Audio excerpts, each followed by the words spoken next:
Welcome to the Diabetes Matters podcast. This new series is all about why diabetes matters, because it does. Not just to the 280,000 people living with diabetes, but to all New Zealanders. We're talking to inspirational Kiwis, sports stars, experts, and people with diabetes to find out what matters and why. Well, kia ora, I'm Monique Bradley, and welcome to today's episode of Diabetes Matters. What do I eat is one of the most common questions asked by people living with diabetes. Eating healthy is a powerful tool in managing all types of diabetes, but knowing what to eat and when can be challenging. So today we are talking about nutrition matters, including the essentials of healthy eating, eating for better blood glucose control, and busting food myths along the way. In today's episode, we are joined by two wonderful guests who know a thing or two about eating well with diabetes. So today on the couch here in the studio, welcome. First up is Amanda Brien. She has been dubbed the non-judgmental nutritionist by her colleagues. I love that. And you might recognise her face or her voice, depending on if you're watching or listening, from TVNZ's top-rated show, Eat Well for Less. She is passionate about helping others to be healthy and, most importantly, enjoying food. Her career in nutrition includes diabetes outreach as part of primary healthcare team in Auckland. Kia ora and welcome. Thanks for having me. It's exciting to have you here. And joined on the couch as well, we are so lucky to have you both here today, Reuben O'Neill.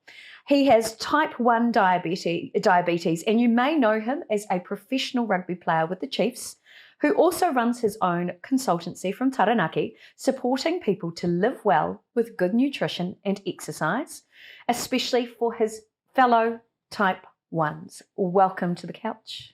Happy to be here. Fantastic having you both here. So today I have a bunch of questions that I'm going to run by both of you. Obviously professional experience and lived experience and a few deeper dive questions as well. But Amanda, I'm actually going to start with you. My first question for you today is, why do you think so many people with diabetes struggle with the question of what to eat?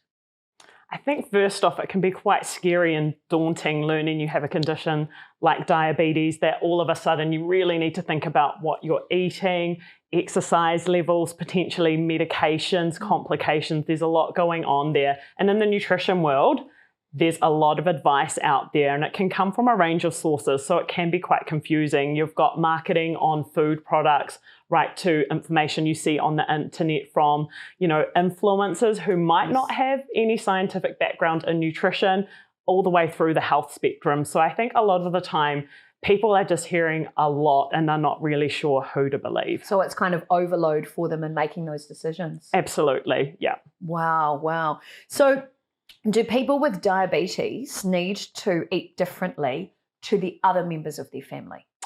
I would say not. If you have diabetes, yes, you do need to be more mindful of certain nutrients in foods, particularly things like carbohydrates and sugars.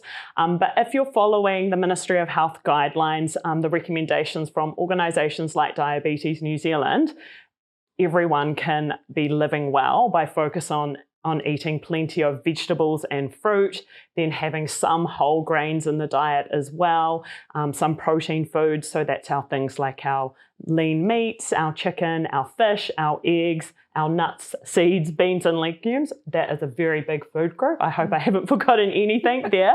And then our milk products as well. So there are different food groups because each of those food groups provide a different range of nutrients. So it's really important that we have that diversity in our diets. And if we're eating foods in combinations, then we can get added benefits as well. And that can also be a way of managing things like blood glucose levels too. Right. Now, you mentioned before about influencers. Now, I actually follow a lot of nutritionists online. And one of the things I love watching or seeing on through social media is what a nutritionist eats in a day. And my next question that I have to ask you is, can you explain the basics of healthy eating? Because you're looking at you look healthy, your energy is fantastic. You are the embodiment of living well and eating well. So explain to us, what is a healthy diet? or healthy way of eating? Sure. Well, I do try to lead by example because I feel like if you're not leading by example, then, that really reflects on your credibility. So a couple of key things are not only what we're eating, but how we're eating. So when it comes to general health and having energy to sustain us, and particularly when you're managing a condition like diabetes, regular meals are really important. I'm sure we can all relate to those times where we might have gone longer than we normally would without food, and there's that hangry sensation. Yes. Yeah. And when we're hangry, we're not necessarily our nicest version of ourselves, and our bodies just go into some of those primal modes. We'll just eat whatever is in front of us just to get that fuel. So a really important thing is those regular meals. And also the plate model.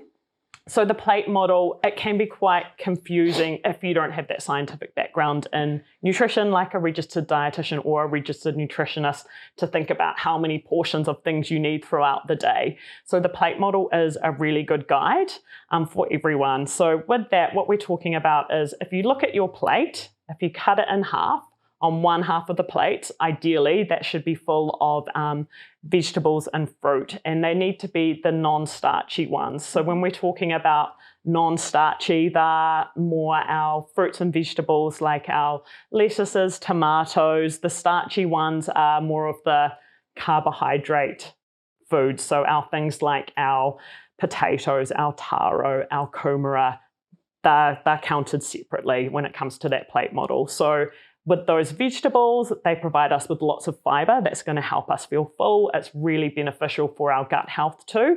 In terms of diabetes, it can help slow digestion. So then that limits the impact of blood glucose as well. Also heaps of vitamins and minerals. I don't think I really need to sell the benefits of fruits and vegetables. Yes.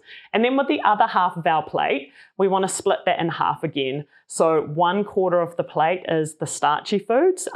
They're predominantly what people refer to as carbohydrates. So like I mentioned before, potatoes, kumara, taro, but then also we get them from other plant sources. So from our whole grain foods, our pastas, our rice, noodles, those types of foods. And then also other plant-based forms are beans and legumes. So think kidney beans, baked beans, chickpeas, all of those as well. They also provide some carbohydrate. They also provide some protein. There's always some exceptions to the rule with nutrition, and particularly for diabetes, that is something to be mindful of. So having 1/4 of the plate, those carbohydrates. And it's also the quality of carbohydrates as well. So you might hear people talking about complex and simple carbohydrates. I was actually going to go off script and ask you about that in particular, because I know in working with amazing people who are living with diabetes in the last couple of years, and having gone through all this experience with my own family, some people prefer some carbs over others because of their complexity. Can you just, while we're on that topic, can you just demystify a little bit of that for us? Sure, without getting into all of the science. So essentially carbohydrates are lots of sugar molecules all joined up together. And as I was talking about with our vegetables, the more fibrous can help slow down digestion. And with the carbohydrate foods, whole grains, they have more fiber in them because they haven't been broken down as much already. So if we think about something like brown bread versus white bread, the brown bread is a lot more filling because there's still a lot of that fiber within the whole food. Not only is there fiber, there's other nutrients contained in it as well. When we think about the more simple carbohydrates, they're already broken down, so there's not as much fiber, and that means they're easier for your body to absorb, and that can mean your blood glucose levels go up more quickly. Gotcha. And there's the even more refined forms. So if we think about foods that might have added sugar into them or predominantly be made up of that. So the foods that we all know we should probably be limiting in our diets, but you don't need a nutrition to tell you. So our things like our lollies, our confectionery, ice creams, that type of stuff, they're quite high in added sugar. So they're really easily absorbed by the body. Yeah. Now the final 1/4 on the plate, of course, is the protein. You got it. And that was that really long route that I described before. So there's lots of different ways we can get protein into our plates, into our meals. So meat's probably the one that people go to first. But then we also have things like our chicken, our fish, our eggs. And if you're not eating meat, and there is a bit of more of a movement towards plant-based options, alternatives could be things like tofu, which comes from soy, or the beans and legumes that I mentioned before. Also, some meals, particularly things like breakfast, it's a bit more traditional to have different types of food. So that's where our dairy could come in. So our milk products like our milk, yogurt, cheese, they could count as a protein as well. And for diabetes, that's just another one that people need to be mindful of, because there are naturally occurring sugars in milk products. Yes. Lactose is probably one that you've heard of. So again, it's about trying to spread those different food groups throughout the day so we're not missing out on any of those nutrients. And if you're having it in that plate model, by having some carbohydrate with vegetables and protein, there's going to be less of that blood glucose peak. Gotcha. By having all of those nutrients together, yes, if that makes sense. Absolutely. Now, I have a question which isn't on script today either, but I just want to know, you mentioned a registered dietitian and a registered nutritionist. Mm-hmm. What is the difference between those, and what is more important for someone living with diabetes? So registered nutritionists and registered dietitians, they're both people like myself who have gone through a university education, so have a Bachelor of Science or equivalent that focuses on food and nutrition. So nutritionists and dietitians may go on to do postgraduate study. With dietetics, that is more clinically focused. So there'll be placements in hospital. The focus is around managing those health conditions. With nutritionists, you can go off and do postgraduate study as well, but it might be a bit more research-based. It's a bit less clinical. I've worked in primary healthcare in previous roles, but I've worked with teams with dietitians as well to make sure that, it's providing the right clinical advice. And in order to become a registered nutritionist or dietitian, you need to fulfill different standards to get that title. Okay, I think I get it now. That's really clear, and I think that'll be really clarifying also for people living with diabetes as well. Who should they turn to for help and advice?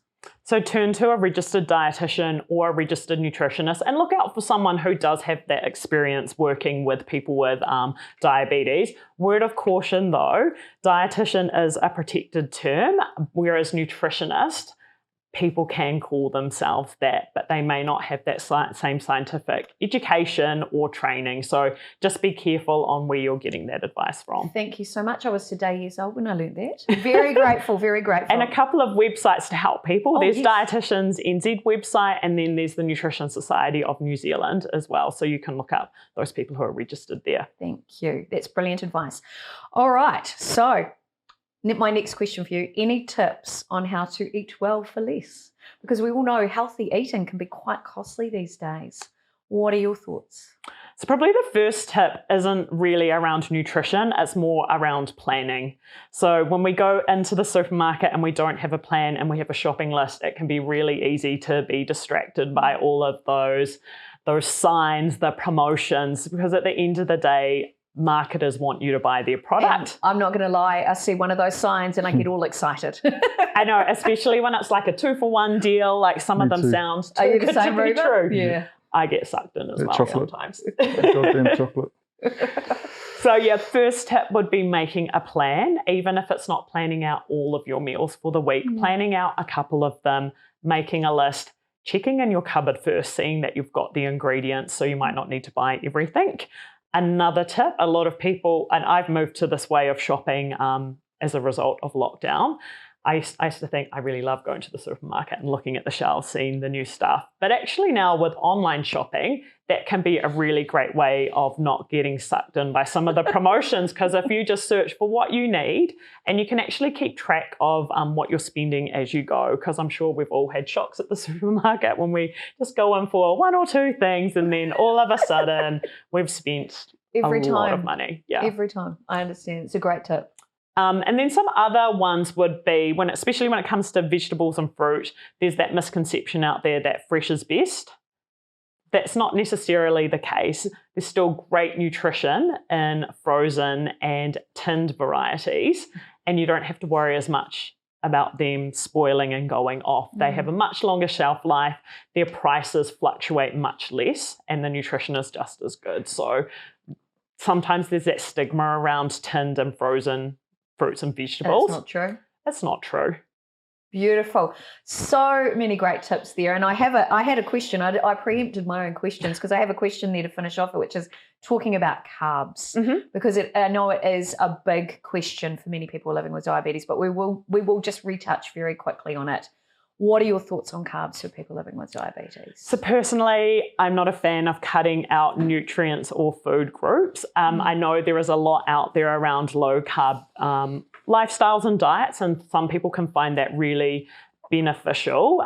If that's a path someone would want to go down, I would encourage talking to a registered dietitian or a registered nutritionist, because if you're cutting out particular nutrients or food groups, you're putting yourself at risk potentially of other nutrient deficiencies as well, because in reality our foods don't just neatly fit into the carbohydrate protein group. As I explained with beans and legumes, our foods are made up of a range of macronutrients. So that's our carbohydrates, our proteins, our fats, and then micronutrients, so vitamins and minerals. So if you're going to exclude one big group, then you're potentially putting yourself at risk.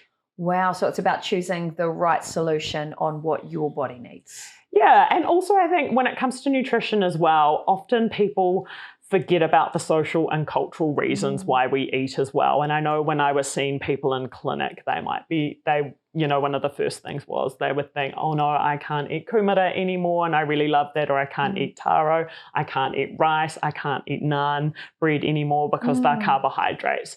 It's not saying you can't eat those things, it's more around the portion size. So looking back to that plate model, another tip would be like just looking at that one plate as well, because sometimes people might have some of those breads, those carbohydrate foods as a side as well as dinner or as a starter. So thinking about it as a whole as well. Brilliant. Brilliant. Thank you so much. It's really insightful. I have taken away a lot and learned a lot. Great chat. Thank you so much. And Reuben, thank you for being so patient waiting here on the couch. I have so many questions to ask you about your lived experience of living with type 1. And my first question to you is, how challenging, as a professional athlete and a very busy human, how challenging is eating well and keeping your blood glucose levels under control as someone with type 1 diabetes? Yeah, it's very challenging if you don't have routine and consistency. If you're literally just floating around, I'll eat this, I'll eat that, then you can soon find yourself, downward spiral, because you're just having all these roller coasters, and different foods have so much different effects on blood sugars. So if you don't have routine and consistency, it can be tough. And I'm massive on routine, and you got to be a creature of habit. If you want to have good results, you literally got to be habitual. But you can still have the freedom sometimes to, have a treat. Have a treat. I'm a big believer in that. We've got to live, so and there's ways to do that. Now, for those who might be listening or watching and they don't know about your diabetes journey, can you just share a little bit about your diagnosis, when that happened, and what that experience was like for you? Yeah, I was about 16 and I just started I lost about 10 kgs in a couple of weeks, frequently urinating, smacking back water all the time, and I just thought I was training hard and whatnot. Was doing surf lifesaving at the time, and it got to a point where it started to go downhill real fast, and she had to go into a doctor and check, and then boom, I was straight into hospital, and that was it. Thought my sporting career was done for. Wow. Yeah. And so you've gone through that incredible challenge, and of course you have to re-educate yourself around a whole new way of living. Yeah. So what was that process like, especially as a teenager when that's happening? What was that process like for you? Yeah, very frustrating, because I had zero knowledge on, well, you know what carbs are and stuff, and you know what protein is, but you just don't know how it would affect different, there's so much variation. So figuring that out was very tough, and But I'll just work really hard, continuously just doing study, finding out what works and what doesn't. And I was just, trial and error, bit of a dummy for a few years there, and now I have the education to pass on to others. Yeah, and I wanted to dive into that because over the last few months, you've had some injuries happen, or you had an injury happen, and that's prevented you from playing with the Chiefs for a little while now, and you've been going through rehabilitation, but you made the most of that time as well by studying more about nutrition. What prompted you to do that? I just used it as another opportunity. A lot of people dwell and, your career must be over, but you got to flip it on its head and make something good of it. That's my attitude towards everything. With the diabetes as well, because it was tough, but turn into an opportunity to inspire people and stuff like that.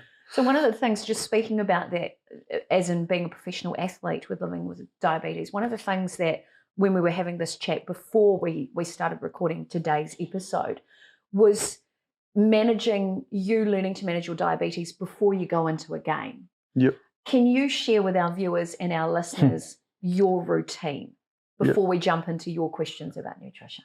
Yep. So the day before will be my heavy carb loading day. So I'm just filling up the tanks, glycogen. And then the following day, the game day, I just taper back quite a bit just to really hone in my blood sugars. Because if you do get it wrong, like I said earlier, it can cause your body to flush out some electrolytes if you go a bit high. And days where I have got it wrong, I've noticed, because I've run into trouble earlier doors with my cramps and whatnot. And days I get it right, I'm into the 60th, 70th minute of the game, hopefully. So, and then, I won't eat before I play for 4 hours, just to get rid of every variability with my blood sugar, because insulin can stay around in the bloodstream for up to 3 to 4 hours. Right. And just really honing that in, and then.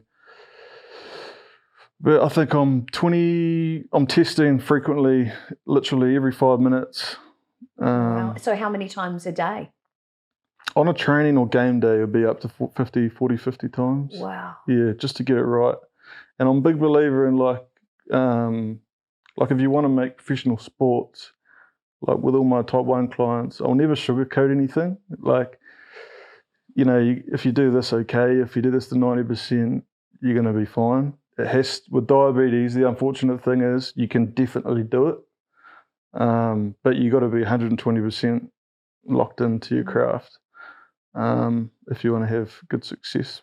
Because if your sugars are bad, your sleep gets affected, stress gets affected, nutrition gets affected, recovery is hugely affected. I was going to say your things recovery like would be HRV, the way your body actually recovers. So it's all a big, big cycle. And if one thing's not looked after, then it affects the next. So you got to be always on. And then, back to the game day nutrition, I will give this is just for me. No one do this. But it's all part of the coaching process, is like figuring out what people's exact routine is. For me, I'm exactly 27 minutes before kickoff.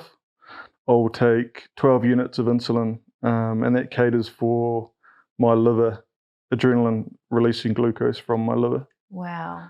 Just because it knows, as soon as I make my first tackle, the system gets flooded, and that insulin then kicks in and stops it from going into the 10 to 15 range, and it stays between 6 and 9. The whole game. Wow. Yep. And so how have you learnt to manage that? Because it's quite a unique program set up for you and your needs. Yep. How did you learn to manage that? As in, how did you know that was the right routine for you? Was it through trial and error? Okay. Or? Yep. Yeah, just definitely trial and error. Yep. When I first started playing, I'd do it right before kickoff, and I'd have these huge highs in the first half of the game. I'd be lethargic. What would happen is, when your sugars go so high, your body will flush electrolytes, and I literally could not go back out on the field after half time. Wow. Because of my cramps. Yeah. So I did a bit of homework on why that's happening. I went pretty deep in it, and your body can react. It'll look after you. If your body senses your blood sugar is dropping very fast, it can actually, your nervous system will we're looking after your organs here. And you get these nervous system cramps that are far different to electrolyte cramps. Wow, I've never heard of that before. What for people who are listening or watching, what does the nervous system cramp feel like? Just literally every single muscle in my legs, yeah. All at the same time? Yep. Whoa. Yep. I've been in changing rooms after games for like 20 minutes. It's fully locked up, screaming my head off. Oh.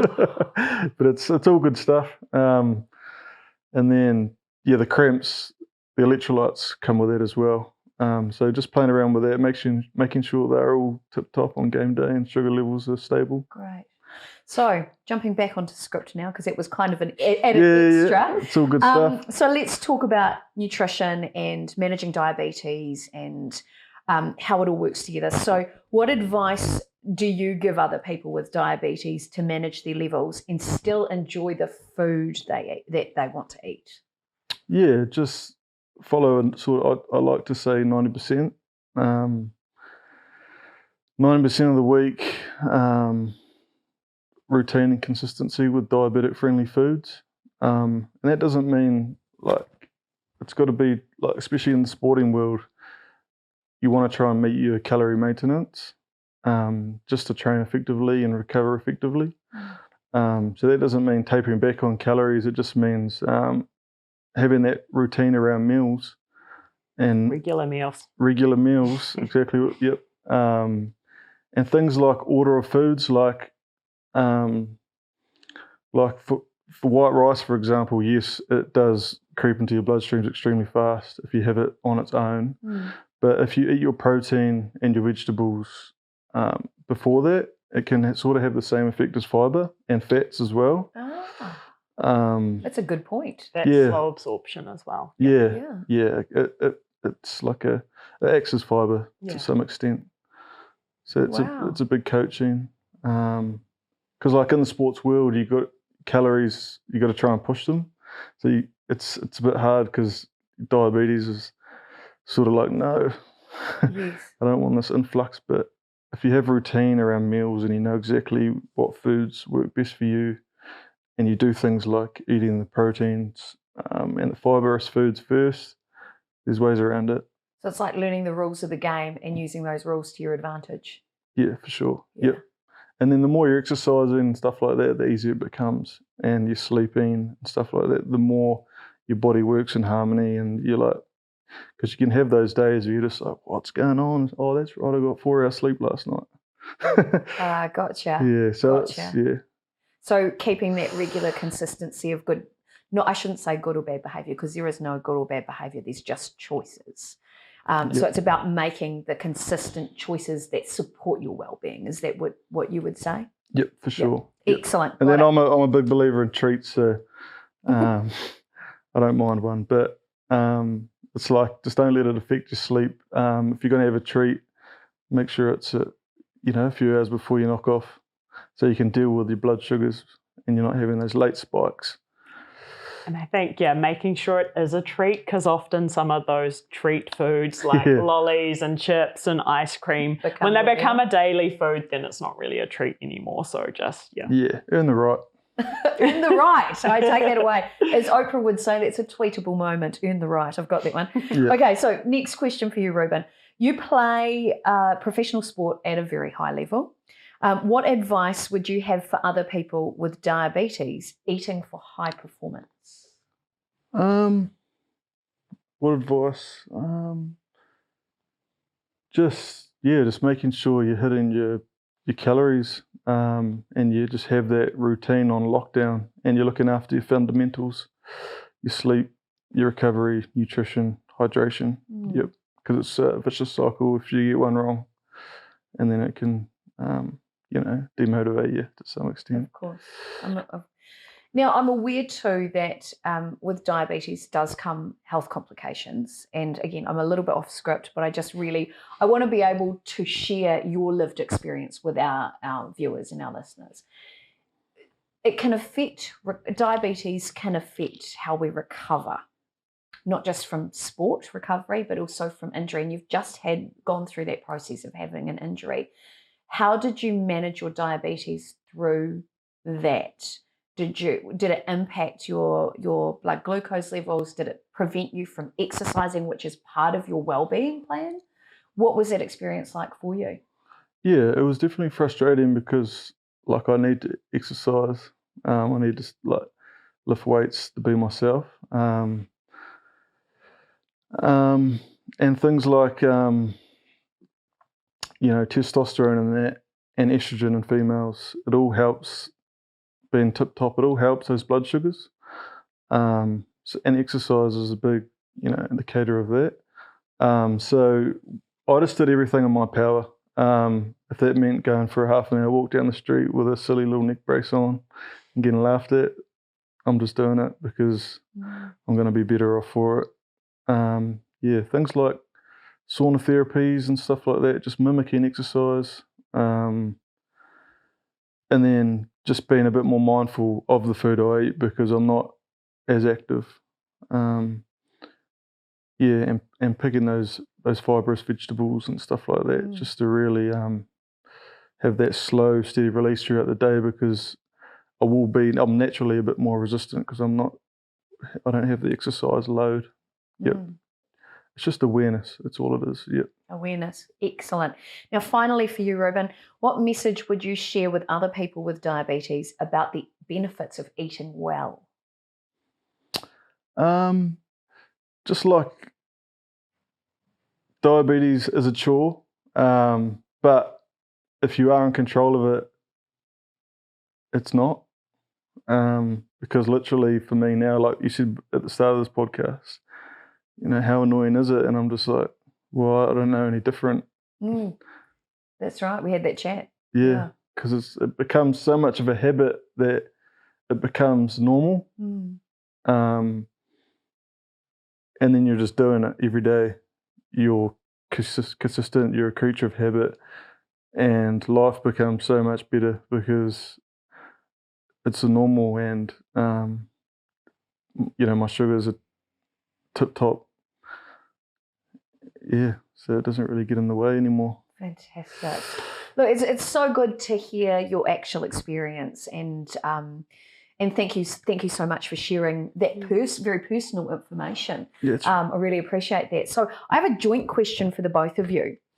What myths, this is a good one, because I know you were already hinting at it before. What myths about food and eating well for diabetes would you both like to bust? Let's start with you. I just feel like there are so many myths out there, and I'm hearing new ones. Yeah, I'm hearing new ones every day. Every day they pop up. And I mean, it is really challenging because often there might be other people. We probably all know someone that has diabetes, and people often like to share their lived experience. And it's been great hearing from Reuben today, but sometimes that lived experience doesn't translate onto someone else's lived experience completely. So it's really important to surround yourself with a really great team, which I'm sure Reuben has got, like your GP, your practice nurse, your dietitian, your nutritionist, your podiatrist, your psychologist. Like there's lots of people that can support with diabetes. And I'm understanding too, especially as I get more into these podcasts, that everybody's pathway to living well, eating well as well, is quite unique to them, their lifestyle needs, their journey, even in some cases their genetics. Would that be fair to say? Yeah, there's so many factors that come into it, whether it's age, gender, genetics, cultural background, lifestyle, activity, what type of job you do, sports you play. There's so many variables. Right, so now you have, give me 2 myths you want to bust. This is really on the spot. It's really on the spot. I know. I guess it is around like you can't have carbohydrates and live well with diabetes. You can. It is about understanding portion size, as Reuben talked about as well, how to eat it together with meals. So it doesn't mean you have to miss out all of a sudden. You really love cake and you feel like you can't have it anymore after that diagnosis. It's like that whole 90% thing. If you're getting everything else right, then having that odd treat. It's about dietary patterns, not individual meals. Right there. Great point. Fantastic point. I'm glad you put it so succinctly. Excellent. Have you got anything else? No? I'd probably go on all day. So let's leave it there. Okay, so Reuben, over to you. What myths would you like to bust around diet and nutrition for people with diabetes to be able to live well and eat well? Probably all you hear about is just nutrition, and there's just so much more. Sleep, massive. What's actually going on in your world, stress levels and stuff like that can influence blood sugars. Exercise, everything. So it's a really holistic sort of view. And I coach on those fundamentals as well as nutrition. So like if nutrition's not working, people can be off put because they're like, what's going on here? But there's a few other things that come into the mix that are just as important. Love that. Yeah. Very, very good. Thank you so much. And you know what? We've covered so much territory today. I think we all need to have a nice big glass of water and a rest. So thank you both for joining me on the couch. It has been absolutely brilliant having both of your experiences and your knowledge and expertise here with us today. And so thank you to my guests on the couch for sharing their experience and their lived experience as well. Join us again for our next episode where we'll be talking about movement matters with guests including the one and only David Letele, aka Brown Butter Bean. Thanks so much for watching or listening to this podcast, and for more information, please head to the website www.diabetesactionmonth.org.nz. Ka kite anō inohora. Okay, can I just have just when you got about halfway through that, give me get some interference right at the Do you want me to just repeat? Join us again for our next episode? Yeah. Oh, shall I just do that whole thing? Okay, but it was about halfway through that. Just do Okay. it anyway. Go. Yeah. I know, I'll go from thank you. I'll just do it because Pete can clear cut it. Thank you to my guests today for sharing their lived experiences and expertise. Join us again for our next episode where we will be talking about movement matters with guests including the one and only David Letele, aka Brown Butter Bean. Now, to find out more information about how to live well and eat well with diabetes, head to the website www.diabetesactionmonth.org.nz. Ka kite anō inohora.